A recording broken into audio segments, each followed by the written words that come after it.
नमस्कार। आशा करती हूँ कि आप सभी स्वस्थ होंगे। तो आज हम भेषज कल्पना के इतिहास एवं उसके क्रमिक विकास के बारे में चर्चा करेंगे। सबसे पहले आती है इसकी व्युत्पत्ति। व्युत्पत्ति से सीधा सा अर्थ ये होता है कि जो भी शब्द होता है हम उसके अंदर छिपे ज्ञान का अनुभव कर सकते हैं। भेषज जो है वो भेषज प्लस कल्पना दो पदों के समास से बना है। भेषज शब्द की निष्पत्ति देखें तो भेषृ भय धातु से भेषती भेषते वा इस प्रकार से शब्द कलद्रुम में की गई है। अब जो भेष धातु है उसमें भेष शब्द जो है वो अण प्रत्यय लगाने से बनता है और भेषज शब्द जो है वो भेष पूर्वक जी जय जितनार्थक धातु में अच प्रत्यय के द्वारा पूर्ण होता है। भेषम रोग भयम जयति येन इति भेषजम तस्य भावय कर्म वा भेषज्यम, अर्थात जिसके द्वारा हम रोग के भय को दूर कर सकते हैं उसे भेषज कहते हैं और जिस कर्म के द्वारा यह पूर्ण होता है उसे भेषज्य कहते हैं। कल्पना कल्पना शब्द की जो निष्पत्ति है वो कृपय सामर्थ्य धातु में अच प्रत्यय के द्वारा पूर्ण होती है, जिसका सामान्य अर्थ इस प्रक्रिया से लिया जा सकता है कि जिसके द्वारा हम किसी द्रव्य या किसी वस्तु विशेष के उसके अंदर विभिन्न कार्यों को संपन्न करने की जो भी शक्ति होती है उसको पैदा करते हैं, उसे कल्पना कहते हैं। कल्पे विधि क्रमौ अमरकोश कल्पे शास्त्रे विधौ न्याय संवृत्ते ब्रह्मणो उदिते मेदिनी कल्पनम उपयोगार्थम पर कल्पनम संस्करणम इति चक्रपाणी। ये अलग अलग आचार्यों के द्वारा कल्पना की डेफिनेशन बताई गई है, जिसका सीधा साधा मीनिंग यही बनता है कि विधि विधान संस्कार एवं प्रयोग ही कल्प होता है। मतलब शरीर में हमें ये देखना कि कहाँ पर हमें किस भेषज की ज़रूरत है उसको ही कल्पना कहते हैं, विधि पूर्वक। अब भेषज कल्पना का क्रमिक विकास। सभी इतिहासकार जो हैं वो ज्ञान विज्ञान का विकास वेदों से ही स्वीकार करते हैं, अतः भेषज कल्पना का जो लिखित इतिहास है वो भी वैदिक काल से ही माना गया है। भेषज कल्पना के मूल आधार पंचविध कसाय कल्पना की प्रायोगिक क्रियाओं का अवलोकन किया जाए तो यह माना जा सकता है कि प्राणी मात्र की उत्पत्ति के साथ ही भेषज कल्पना का आविर्भाव हो गया था, अर्थात जिस टाइम मनुष्य की उत्पत्ति हुई उसी टाइम भेषज कल्पना की भी उत्पत्ति मानी जाती है। जैसे कि पत्थरों या दांतों के द्वारा पीसा गया द्रव स्वरूप कल्क कहलाता है, अर्थात हम ये भी ले सकते हैं कि जैसे आदि मानव था उसने अपनी भूख को शांत करने के लिए जो भी फल वगैरह को अपने दांतों से चबाया तो वो एक कल्पना के अंदर आता है। इसी प्रकार द्रव्यों का च्वरण कर उसका रस भी आचूषित करना जो स्वरस कल्पना का स्वरूप माना जा सकता है। अब भेषज कल्पना के इतिहास के विवेचन की सुगमता की दृष्टिकोण से हम उसको 4 कालों में विभक्त कर सकते हैं: वैदिक काल, संहिता काल, मध्यकाल या जिसे रस शास्त्रीय काल भी कह सकते हैं और आधुनिक काल। वैदिक काल विश्व में प्राचीनतम साहित्यों में वेदों में औषध तथा आहार द्रव्यों का प्रचुर मात्रा में वर्णन मिलता है और औषधियों की उत्पत्ति के संबंध में भी वर्णन मिलता है, जिसमें 3 युगों पूर्व 107 औषधियों की उत्पत्ति देवताओं के द्वारा हुई थी और जिससे हजारों सैकड़ों मनुष्यों को रोगमुक्त किया गया था। वेदों के अध्ययन से ये भी पता चलता है कि पंचविध कसाय कल्पना उस टाइम अपना नवजातत्व व्यतीत कर रही थी, अर्थात उसका नामकरण भी उस टाइम नहीं हुआ था। ऋग्वेद में भी औषधि सूक्त तथा अन्य वेदों में अनेक औषधियाँ जैसे कि सोम, करंज, पीपली, खदेरसार, शाल्मली, विष, विभीतक आदि अनेक आयुर्वेदिक औषधियों का वर्णन प्राप्त होता है और इसमें सोम को प्रमुख औषधि माना है। आयुर्वेद की दृष्टि से अर्थवेद में महत्वपूर्ण उल्लेख मिलते हैं और अर्थवेद को ही भिक्षक वेद या भेषज वेद भी कहा गया है। वेदों में औषधियों का एक औषध रूप में प्रयोग प्राप्त हुआ है, यानी कि एक औषधि को लेकर ही रोग मुक्त किया गया बताया गया है, जिसका प्रयोग स्वरस, कल्क, क्वाथ, चूर्ण आदि कल्पनाओं के रूप में होता था। वेदों में इनकी कल्पनाओं का प्रारंभिक स्वरूप देखने को भी मिलता है। ऋग्वेद के नवमंडल में सामरस का भी वर्णन मिलता है और इसके अलावा इसका वर्णन और कहीं भी नहीं मिला। डंडे, तीर या चोट से बने घाव के लिए लाक्षा अचूक औषधि कही गई है और इसके प्रयोग के लिए ऑफकोर्स सी बात है इसको पीसा जाता होगा, तो यह भी कल्क कल्पना के अंदर आती है। अर्थवेद में आबाय नामक एक विषाक्त औषधि का वर्णन मिलता है जिसको पकाने के लिए जिसके स्वरस का प्रयोग किया जाता था और यह श्रित कल्पना यानी कि क्वाथ कल्पना के अंतर्गत आती है। अर्थवेद में विष को जल में घोलकर देने के लिए कहा गया है, जिसमें संभवतः शीतल पल का प्रयोग होता होगा, इसलिए यह शीत कल्पना है। और इसके अतिरिक्त वैदिक कालीन मनुष्य दूध से दही, दही से मट्ठा, नवनीत, नवनीत से घृत निकालने में पूर्णतः निष्णात थे। ठीक है। और इसके अलावा वैदिक वाङ्मय में विविध अन्नों से निर्मित अनेक प्रकार की आहार कल्पनाओं का भी वर्णन मिलता है, जैसे कि भुर्जित अन्न, अन्न का मांड, सत्तू और आमिक्षा, फटा हुआ दूध, लाजा, भुर्जित धान और प्रसूत्रा आसव क्रिया से निर्मित कोई मदजन्य पेय।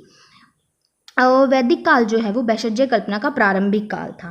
इसके अतिरिक्त हमारा नेक्स्ट काल आता है संहिता काल। आयुर्वेद में चरक संहिता, सुश्रुत संहिता, काश्यप संहिता और अष्टांग हृदय, अष्टांग संग्रह, इन आदि ग्रंथों में भेषजों का अलग अलग प्रकार से वर्णन किया गया है। चरक संहिता, आयुर्वेद संहिता में चरक संहिता का जो स्थान है वो सर्वोपरि है, जिसके सूत्र स्थान में द्वितीय अध्याय में 32 यवागु का, तृतीय अध्याय में 32 सिद्धतम चूर्णों का और चतुर्थ अध्याय में मधुर, अमल, कटु, तिक्त, कसाय और कसाई कल्पना का वर्णन बताया गया है। पंच कसाय योनि से पंचविध कसाई कल्पनाओं की उत्पत्ति मानी गई है, पर यहाँ पर 5 रसों से 5 कसाई कल्पनाओं की उत्पत्ति मानी गई है, क्योंकि लवण रस से निष्प्रयोजन होने के कारण इसकी छठी कसाई योनि नहीं मानी गई है। इसका हम जो विस्तृत वर्णन है वो चरक संहिता में पढ़ते हैं। स्वरस, कल्क, क्वाथ, शीत और फांट 5 प्रकार की कसाई कल्पनाएं होती हैं। अतः इन कसाई कल्पनाओं का प्रयोग व्याधि एवं रोगी के बल पर ही निर्भर करता है।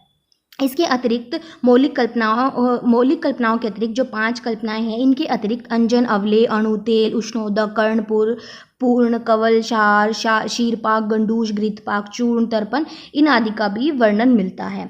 और चरक संहिता में खनिज द्रव्यों का चिकित्सा प्रयोग भी प्रारंभ हो चुका था, परंतु इनका प्रयोग भस्मों के रूप में न होकर चूर्ण के रूप में होता था। सुश्रुत संहिता, चरक संहिता के पश्चात प्राचीनतम के क्रम में सुश्रुत संहिता का नेक्स्ट स्थान आता है। इसमें 6 प्रकार की मौलिक कल्पनाएं मानी गई हैं: शीर, स्वरस, कल्क, श्रित, क्वाथ, शीत, हिम और फांट।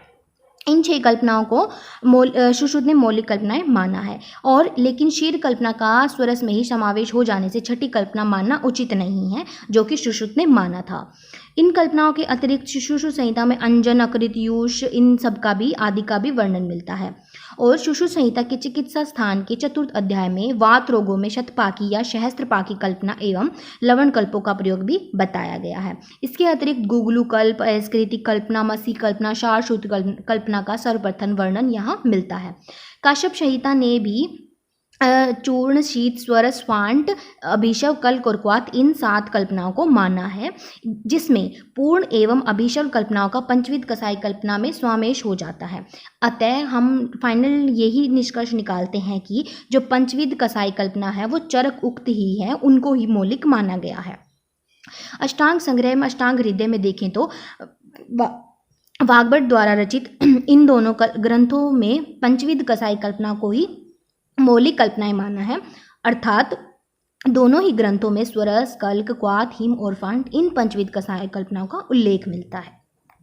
अब आता है मध्यकालीन या रस शास्त्रीय काल।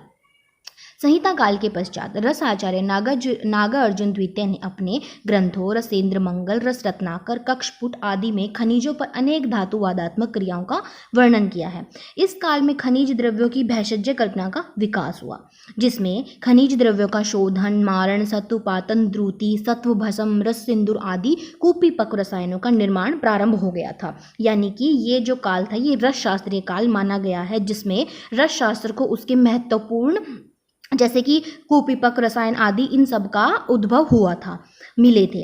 रस औषधियों के शीघ्र प्रभावकारी अल्प मात्रा में प्रयोगी आदि गुणों के कारण रस चिकित्सा की श्रेष्ठ माने जाने लगा, क्योंकि यह अल्प मात्रा में ही रोगों से मुक्त कराने में ज़्यादा श्रेष्ठ मानी जाने लगी। चक्रदत्त ने बताया है, आचार्य चक्रपाणि द्वारा लिखित इस ग्रंथ में पूर्ववर्ती संहिताओं का सार देखने को मिलता है। इसमें परपटी कल्पना का भी सर्वप्रथम वर्णन प्राप्त हुआ है। सारंगधर संहिता में देखें तो आचार्य सारंगधर मिश्र द्वारा 14वीं शताब्दी में इस ग्रंथ को लिया गया। यह ग्रंथ भेषज कल्पना का आधार स्तंभ माना जाता है। इस ग्रंथ के मध्यम खंड में स्वरस, क्वाथ, फांट, हिम, कल्क, चूर्ण, वटक, अवले, घृत, तेल आदि का पृथक पृथक अध्याय में वर्णन किया गया है।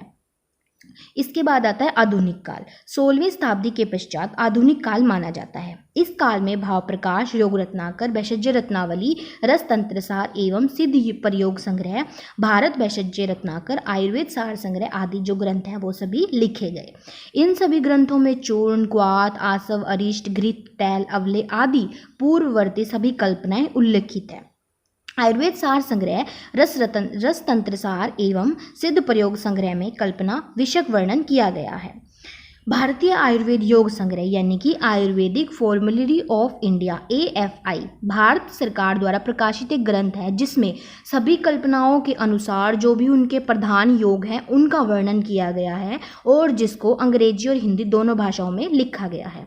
वर्तमान में औषध निर्माता कंपनियां जो हैं वो विभिन्न प्रकार के चूर्ण, वटी, कैप्सूल, अवले, ग्रैन्यूल्स, तेल, घृत, आसव, अरिष्ट, drops, Cachet, toothpaste, injection, syrup, लेप, बस्ती, शैम्पू, क्रीम, ऑइंटमेंट कल्पनाओं को वर्तमान समय के अनुसार निर्माण कर बेच रही है। अतः यह कहा जा सकता है कि प्राचीन काल में पंचविध मौलिक कसाई कल्पनाओं का जो है वो प्रादुर्भाव हो चुका था, लेकिन बाद में धीरे धीरे अन्य कल्पनाओं का विकास होता गया। वर्तमान काल में भैषज्य कल्पना का जो विकसित रूप है वो हमें दिखाई दे रहा है।